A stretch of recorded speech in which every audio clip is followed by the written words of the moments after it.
क्यों?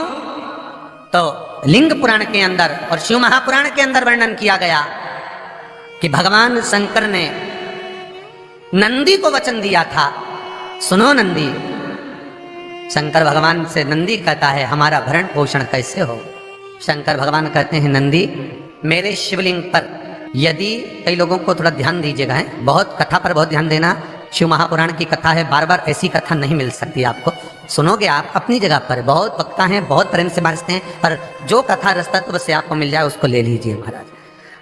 कोई वस्तु, कोई भोजन आप बनाकर लेकर गए हो, कोई पकवान आप बनाकर लेकर गए हो, कोई फल लेकर गए हो, यदि शिवलिंग पर वो पकवान, वो मिठाई, वो फल टच हो गया तो वो खाने के योग्य नहीं रहता, वो घर पर लेकर मत आना, मंदिर में ही छोड़कर।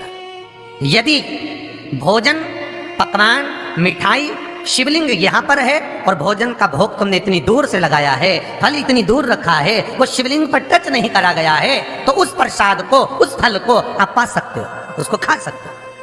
पर जो शिवलिंग पर टच हो गया फिर वो केवल नंदी, श्रृंगी, भृंगी, प्रेतों का, भूतों का, आहूतों का भाग होता है।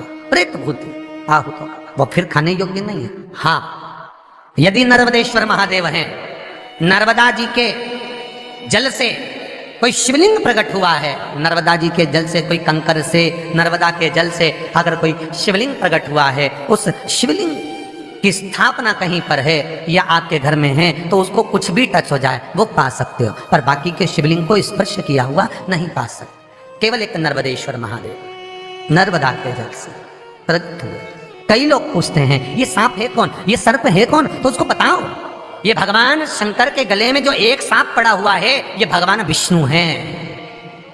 और शंकर भगवान के सिर पर जो जटा में सांप दिखता है, वो हाथ में सांप बंधे रहते हैं, वो दो हाथों में, कमर पर, सिर पर, केशों पर जो सांप 5 नजर आते हैं वो, तो बताओ ये शंकर भगवान की 5 लड़कियां हैं, जया, विषहरा, शामली बारी, दो तली और देव। ये 5 लड़कियां भगवान शंकर के इर्द गिर्द घूमती हैं, आस पास भ्रमण करती हैं, सभी ये शिव की बेटियां भगवान शंकर के साथ भ्रमण करती हैं। 5 जया, विषहरा, शामली बारी, दो तली और देव, ये जो 5 पुत्रियां थी शंकर भगवान की, ये वासुकी को दी गई थी महाराज, क्योंकि ये सर्प की योनि में थी, इसलिए ये वासुकी नाग को प्रदान करी गई थी। वासुकी नाग कौन सा? जिसने मंथन कराया। वासुकी नाग कौन सा? जिसके फण पर पूर्ण पृथ्वी विराजमान है। वासुकी नाग कौन सा? जो निरंतर देवताओं के हित के लिए कार्य करता रहता। एक पान के पत्ते के ऊपर, मात्र पान जानते हो, वो खाने वाले पान करता है, उसका पत्ता, पान के पत्ते के ऊपर जो चंदन से शंकर के नाम, पार्वती का नाम और ब्रह्माणी सरस्वती का नाम लेकर शिव को समर्पित कर दे महाराज, उसकी भी तिथि बताइए, बड़ी सुंदर है। जब रवि का पुष्य योग पड़े, रवि पुष्य नक्षत्र हो, रवि का पुष्य योग पड़े, उस समय पान के पत्ते पर चंदन से शंकर, पार्वती और सरस्वती का स्मरण कर कर जो शिवलिंग के ऊपर उस पान के पत्ते को चढ़ाकर 5 बेलपत्र, 3 समीपत्र समर्पित कर देते हैं, उस बच्चे से चढ़वा देते हैं, वो बच्चा कभी पढ़ने में कमजोर नहीं होता, विद्या में बढ़ता ही बढ़ता है।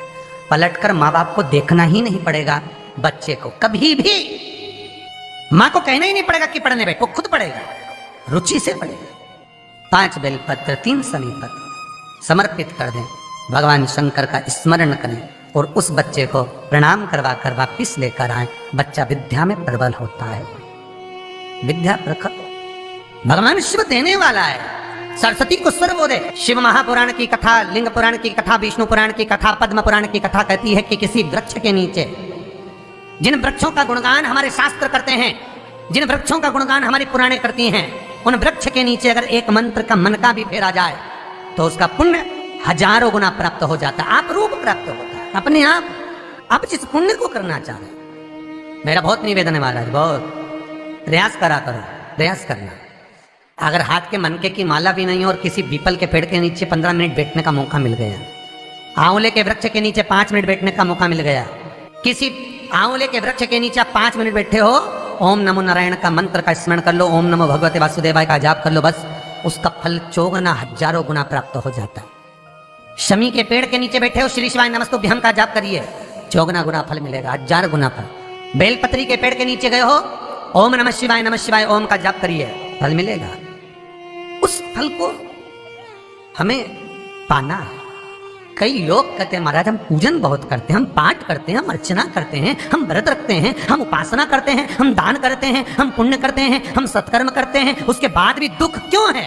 हम पूजन तो कर रहे हैं। आपके पेट में दर्द हुआ, मान लो आपके सिर में दर्द हुआ, अब सिर में दर्द हुआ तो आपने गोली तो खाई, एनासिन भी खाई, क्रोसिन भी खाई, डिस्परिन भी खाई, कॉम्बिफ्लिन भी खाई, ना जाने कहाँ की गोलियां खा गए, सिर में दर्द था और 4-5 तरह की गोली खा गए।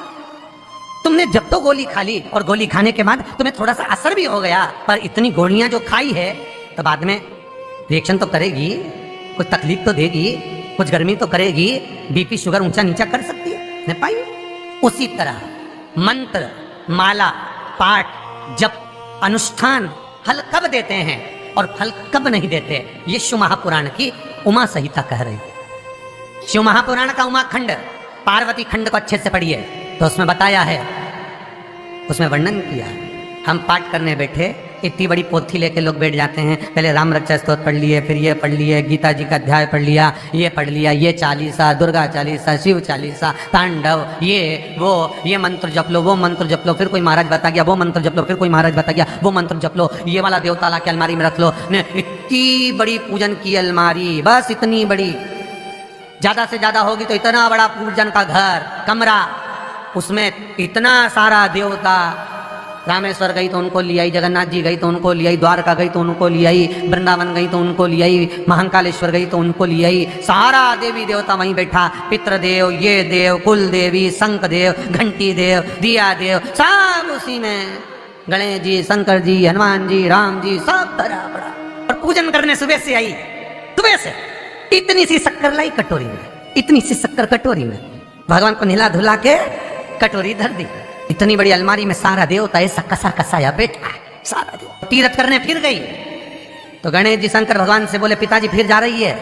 शंकर भगवान बोले बेटा खसक के बैठो, फिर पकड़ के लाएगी किसी के बैठ, फिर लाएगी किसी, फिर ले गई, फिर रख दी। पूजन करने आई, कलश रख दिया, मंदिर में ढुल गया, भगवान पूरा गीला हो गया। गणेश जी शंकर जी से बोले पिताजी पूरा गीला करके चली गई। शंकर भगवान बोले बेटा तो कल ही आएगी, दिया लगा के गई तो गीले में बैठो, अब नहीं आने वाली। और ध्यान देना साहब, इस कथा को आपके ऊपर लेकर समझाया जा रहा है, क्योंकि शिव महापुराण की कथा कहती है कि आप जो मंत्र जप रहे हो, आप जो माला जप रहे हो, आप जो साधना कर रहे हो, आप जो पाठ कर रहे हो, वहां पर असर कर रहा है कि नहीं कर रहा है, वो आपको समझना है। राम रक्षा स्तोत्र का पाठ करो तो पहले हनुमान चालीसा पढ़ो, फिर राम रक्षा स्तोत्र करो। शिव चालीसा, दुर्गा चालीसा, गणेश चालीसा, हनुमान चालीसा, गायत्री चालीसा, इन 4-5 चालीसा को एक साथ कभी नहीं पढ़ना। एक चालीसा यदि आपने पढ़ ली है शुरू में, तो पाठ पूरा होने के बाद जब उठने की तैयारी हो तब दूसरी चालीसा पढ़ दो, बाकी की चालीसा भले आप बाद में पढ़ दो, पर एक साथ 4 चालीसा का पाठ नहीं होना चाहिए। पाठ करने बैठे हो, किसी एक मंत्र की माला जप रहे हो, ओम नमः भगवते वासुदेवाय जपा, या शंकर जी का मंत्र जपा, या गुरु का मंत्र जपा, ये मंत्र जपा, या वो मंत्र जपा, उस मंत्र को